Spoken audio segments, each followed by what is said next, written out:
Assalamualaikum warahmatullahi wabarakatuh. Welcome back to my YouTube channel. Yeay.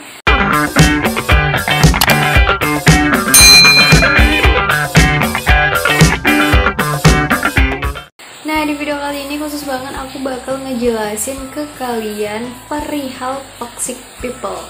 Jadi ini tuh lebih akan bercerita tentang gimana pengalaman aku dapat di lingkaran toksik dan gimana caranya aku keluar dari lingkaran itu. Oke, tanpa berlama-lama langsung aja kita ke videonya. Oke guys, ngomongin perihal toxic people, menurut aku tuh itu nggak ada habis-habisnya sama sekali. Kenapa? Karena ya makin hari makin banyak. Ya, aku rasa makin banyak. Dan di sini kita tuh dituntut untuk pintar-pintar dalam mencari lingkungan pergaulan. Oke lah ya, singkat cerita kita mulai dari ketika aku sekolah menengah kejuruan. Waktu itu aku masuk di tahun 2014 ya. Aku tuh dulu tuh tipikal orang yang kalau main tuh sama siapa aja hayu kayak gitu. Main sama A hayu, main sama B hayu kayak gitu. Cuman ada beberapa yang deket sama aku. Jadi yang deket tuh nggak banyak sih sebenarnya, cuma beberapa aja. Nah tapi disinilah cerita toksik itu bermula ya. Jadi ceritanya tuh mulainya dari situ.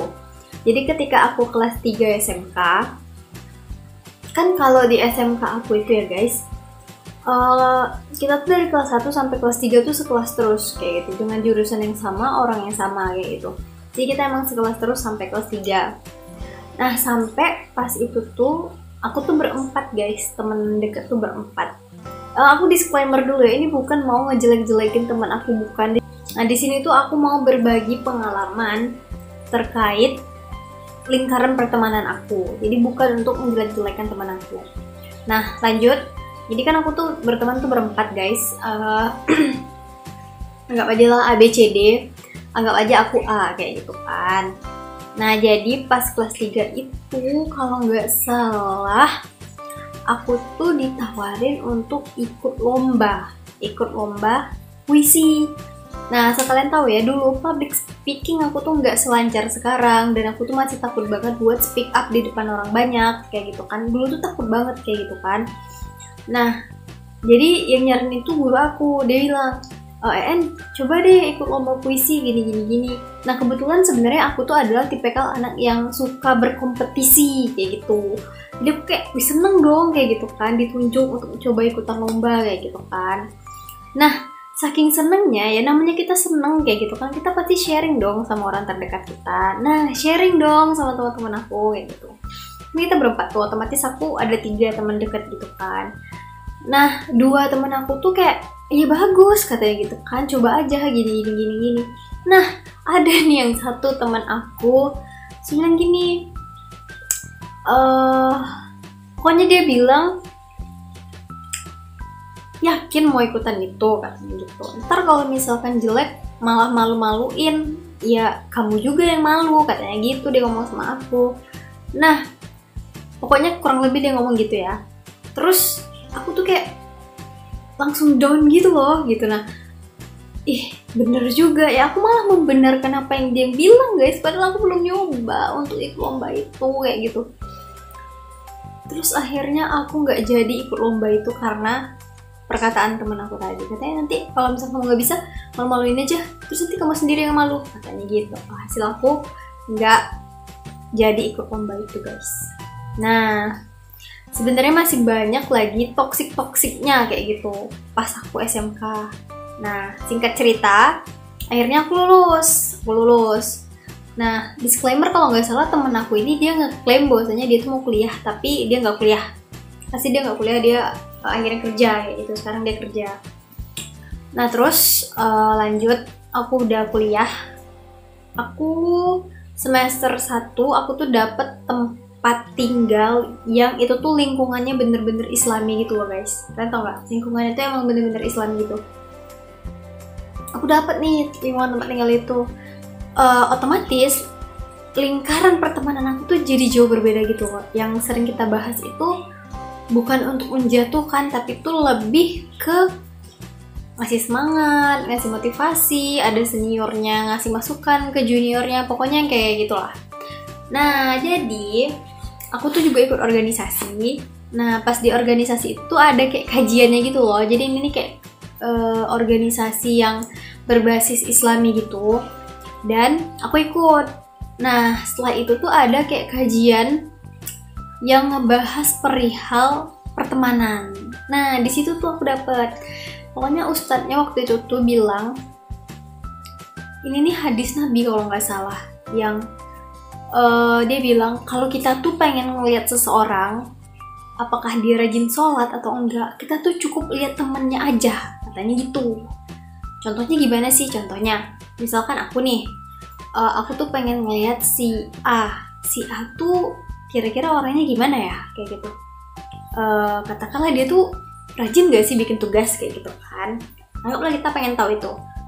Nah cara ngeliatnya itu coba lihat teman-teman sekeliling dia. Nah teman-teman sekeliling dia itu apakah teman-teman yang rajin bikin tugas atau enggak, kayak gitu. Nah di situ kita bisa lihat, oh sebenarnya dia tuh mungkin rajin, cuman karena berteman sama teman-teman yang nggak rajin, dia jadi nggak rajin gitu. Itu yang aku dapat pas ceramah di musola waktu itu. Nah terus aku juga dapat bahwasanya apabila seseorang itu berteman dengan penjual minyak wangi, maka kita akan dapat baunya, wanginya.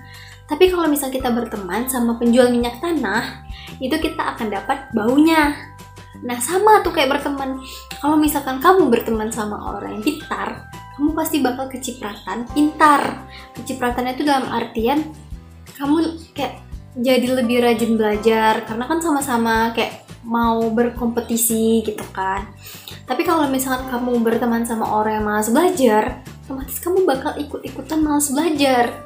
Nah dari situlah aku baru sadar guys, bahwasanya ternyata lingkungan aku waktu SMK itu masuk dalam kategori toksik, tidak sehat, tidak bagus pertemanannya, kayak gitu. Emang susah banget guys nyari pertemanan yang bener-bener bagus, nyari pertemanan yang bener-bener real itu susah banget, serius. Jadi akhirnya pas aku kuliah masih awal-awal semester itu, disitulah aku mulai memutuskan untuk pilih-pilih dalam berteman. Jadi di situ aku tuh kayak semua teman-teman tuh kenal, semuanya kenal, tahu namanya kayak gitu. Cuman kalau misalkan yang kayak deket, berbagi cerita atau bagi-bagi pengalaman aku, itu nggak ke semua teman-teman aku kayak gitu. Cuman orang yang aku percaya aja. Bahkan orang yang menurut aku deket sama aku, yang bener-bener kayak aku bagi cerita sama dia tuh mungkin bisa dihitung jari kayak gitu, bener-bener bisa dihitung jari. Dan aku nggak sembarangan lagi dalam memilih teman, bener-bener kayak pengalaman waktu aku SMK tuh bener-bener bikin aku kayak trauma gitu loh guys. Traumanya tuh gimana ya, duh gak nyangka sih gitu kan, punya temen malah kayak ngejatuhin kita, punya temen malah omongannya tuh kayak tidak berbobot gitu kan, omongannya kurang sempatasnya lah kayak gitu. Bukan berarti aku ngeklaim bahwasanya aku baik, enggak kayak gitu. Aku juga nggak sempurna, aku juga nggak baik. Cuman di saat kuliah tuh lah aku sadar bahwasanya lingkungan pertemanan itu sangat penting guys, kayak gitu. Dan disclaimer. Dan di sini aku juga mau ngasih tahu ke kalian, kita tuh nggak perlu punya banyak teman, tapi teman kita tuh nggak ada manfaatnya untuk kita. Cobalah cari teman yang berdampak positif, walaupun itu cuma satu. Cari aja satu aja cukup gitu. Dampak positifnya gimana? Dampak positifnya kita jadi rajin kuliah, kita jadi rajin kerjain tugas. Wah pokoknya yang hal-hal positif lah kayak gitu. Itu pasti susah banget nyarinya, tapi kalau udah dapet jangan dilepasin. Karena nyari teman yang positif tuh bener-bener susah guys, bener-bener susah. Apalagi di zaman sekarang, dan apalagi kalau kalian kuliah gitu, kalian harus bener-bener mikirin untuk milih-milih pertemanan. Bukan berarti ya aku garis bawahi, bukan berarti kalian nggak berteman sama yang lain. Maksudnya tuh orang yang benar-benar deket sama kalian gitu, orang yang benar-benar bisa kalian percaya lah kayak gitu, untuk bisa berbagi cerita. Dan bahkan sampai detik ini, sampai aku di semester 7 sekarang, temen aku tuh gak banyak kayak gitu, bener-bener gak banyak. Dan apa aja hal-hal yang aku lakuin sama temen aku tuh lebih kayak ikut-ikut seminar atau ikut-ikut kajian dulu kan masih ada, sekarang kan udah corona kayak gitu. Pokoknya yang kayak gitu. Yang penting tuh kita harus pintar nyari lingkungan, terus juga pergaulannya itu juga harus dijaga karena itu nanti yang akan ngebentuk karakter kita guys. Nah satu lagi aku mau ngasih tahu, mungkin ini juga bagus ini aku sharing ke kalian. Untuk public speaking, nah public speaking ini juga aku dapatnya dari lingkungan pertemanan aku guys. Dari lingkungan pertemanan gimana? Yang aku dapat ketika aku organisasi. Nah di organisasi itu kan aku otomatis lingkungannya adalah orang-orang yang